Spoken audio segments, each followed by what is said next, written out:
So hulle sê, dis wat eintlik gebeur. As jy teruggaan wet toe, dan sê jy Jesus is nie genoeg nie.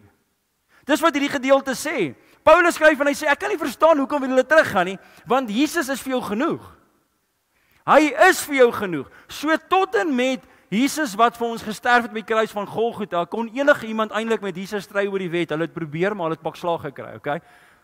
Maar hier nadat hy opgestaan het, kom die volk en hulle word mooi geleer.